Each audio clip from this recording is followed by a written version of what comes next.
This past summer, I went on a wilderness retreat into the Inyo Mountains in Southern California, and fasted there for 4 days.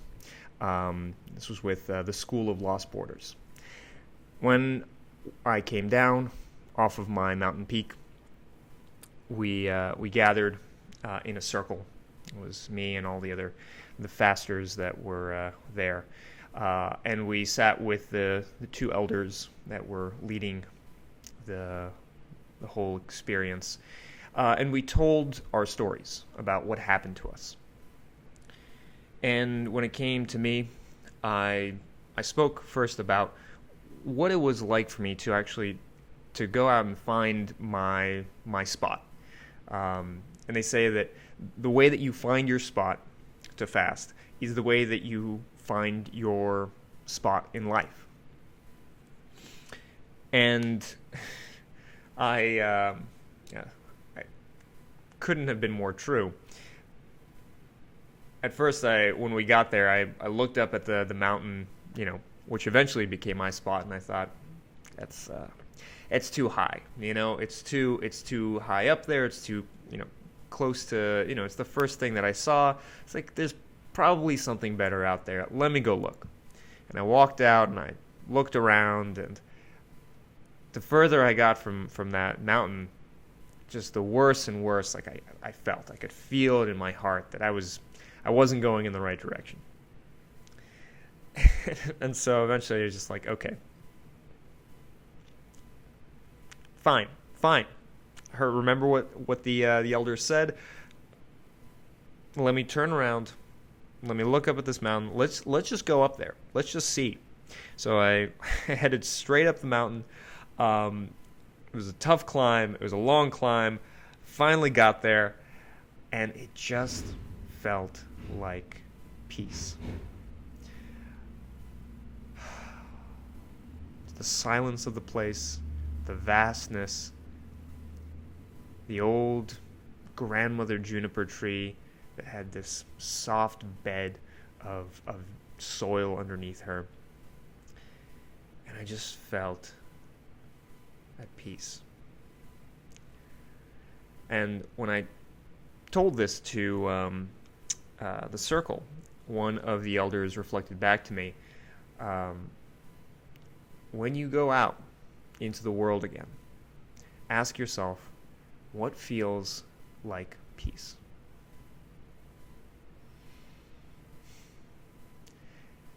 And that's something that I've been struggling with recently.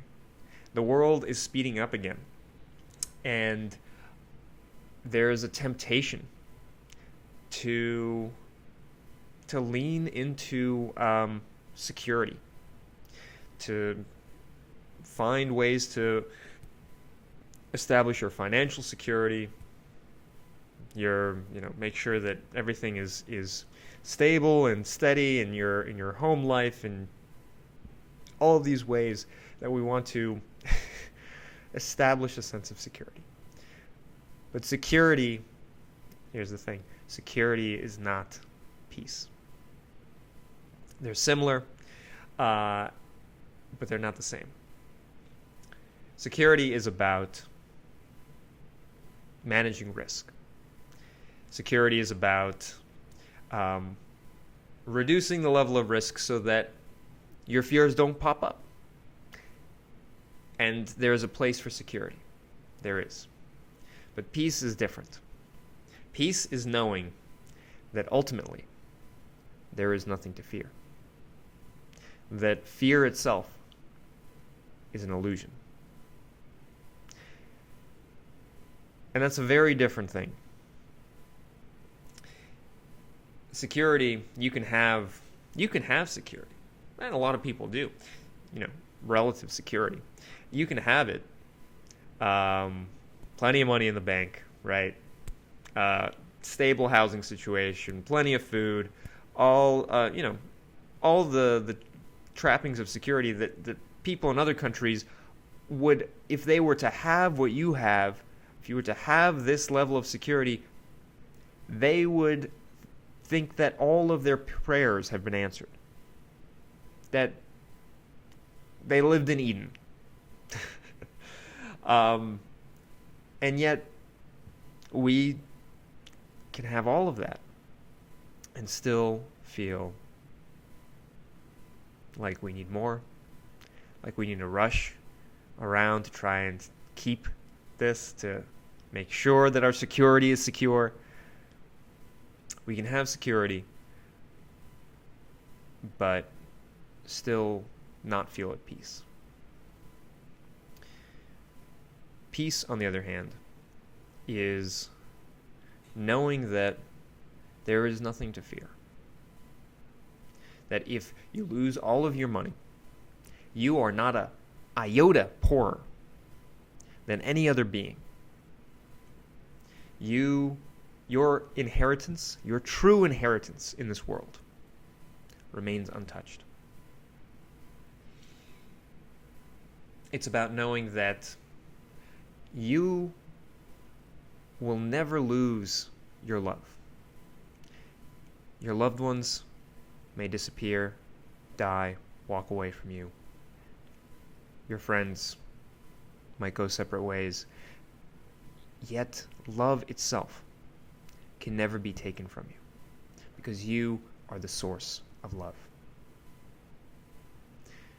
Peace is knowing that the world doesn't rest on your shoulders.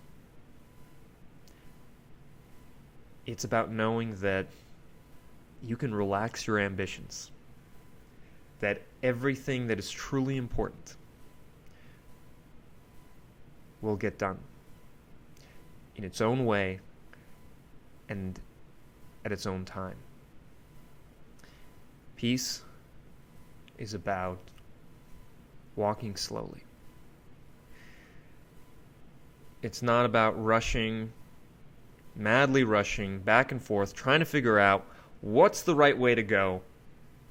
What's my true path here? It's about sitting until you know what direction you must go. You're being called to go. And then very slowly getting up and walking in the right direction. And in doing so, you get there faster than those who rushed.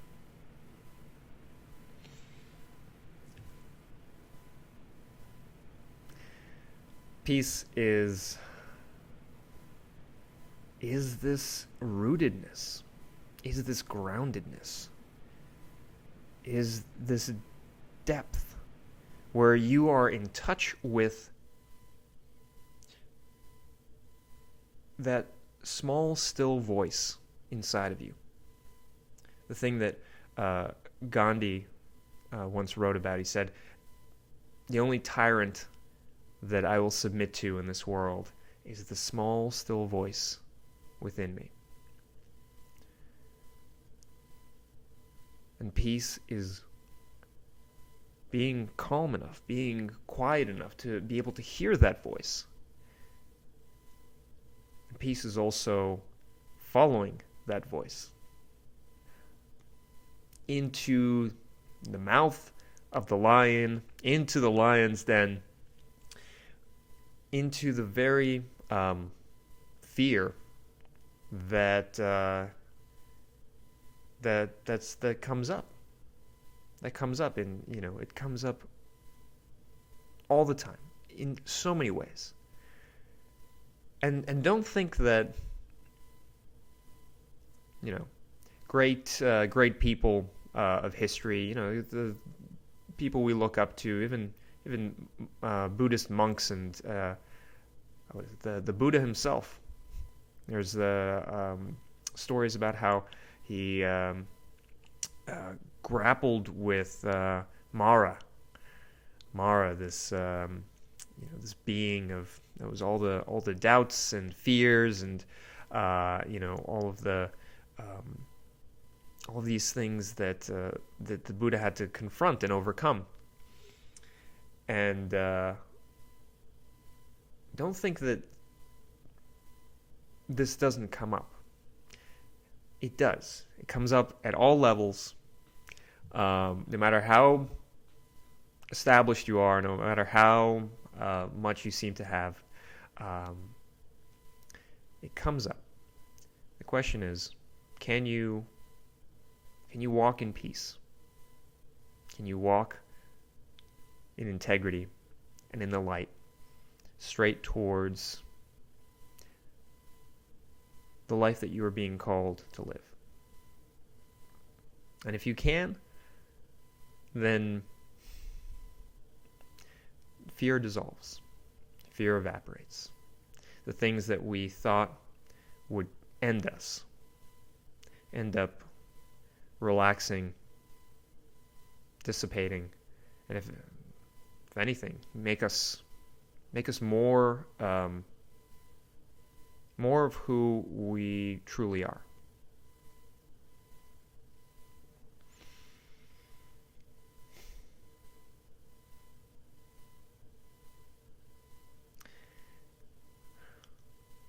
You know, in our modern world, there is all of this rush, this competition, this sense of go, go, go. And we sacrifice so much for the sake of grow, for the sake of more, for the sake of feeling bigger and better, more secure. But we have no peace.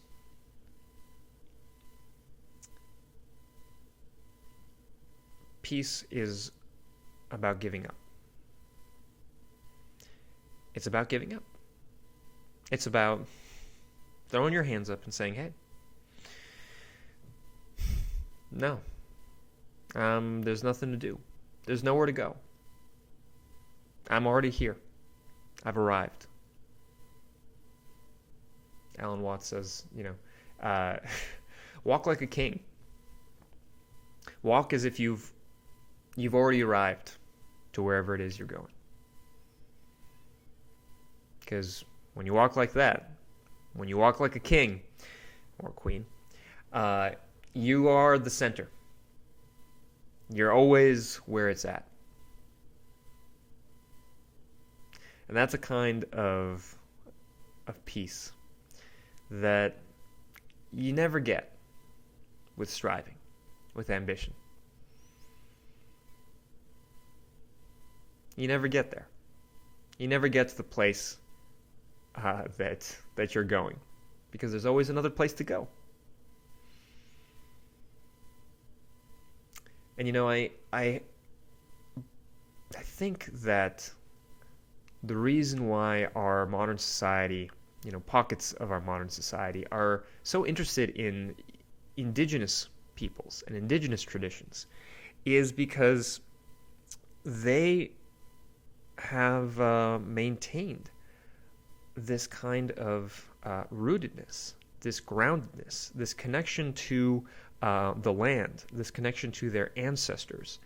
All of these things contribute to this feeling of peace. It is walking in alignment with tradition. It is knowing who you are. It is listening to the patterns of nature. It is speaking truth. It is living in truth. It's not hiding. It's not telling half-truths, white lies. It's not presenting yourself as something or someone other than who and what you are. It is looking at the world with clear eyes, saying, I'm here. And this indigeneity, this quality, Tyson Yunkaporta, he's Aborigines, writer and thinker, and he says that this indigeneity, this quality of being indigenous, is not restricted to a certain ethnic group, a certain skin color, a certain culture. He says we were all indigenous once, At one point, your lineage, your ancestry came from a place, came from a people that were deeply in touch with the place, with the land, with the soil, with the water where they lived. And that connection was millennia old. You lived not at the bleeding edge of innovation and newness. You lived carrying this ancient, ancestral tradition. That's not to say that that tradition never changed. It did change, but it changed slowly. It changed and evolved as needed, calmly and with a sort of integrity that we don't really see today. Change is all the rage, and we toss aside anything that is the wafts of the old. And yet this the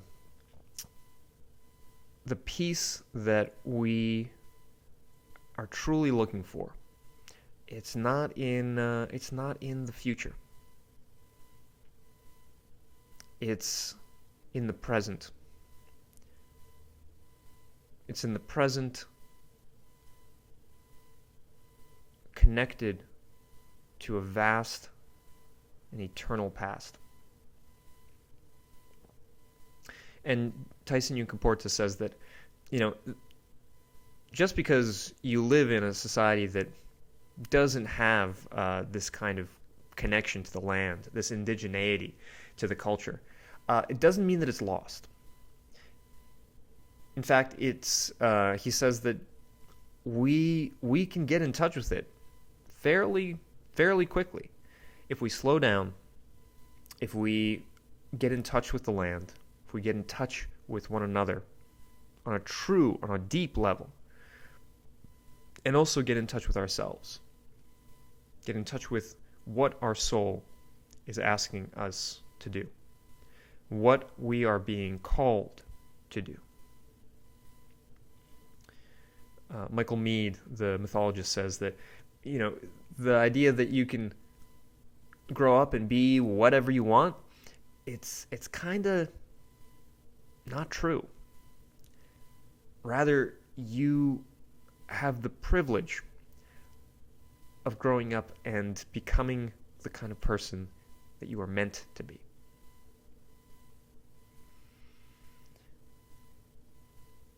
And in that, there's peace.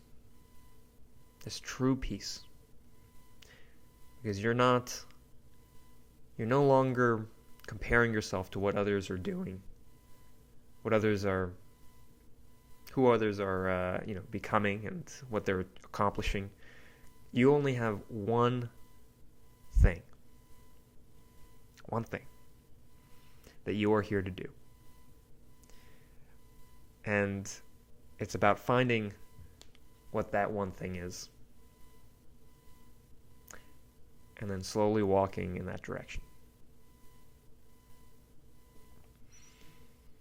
And that is peace.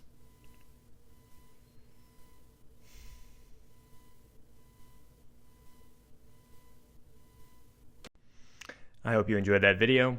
If you did, give it a thumbs up and hit the subscribe button.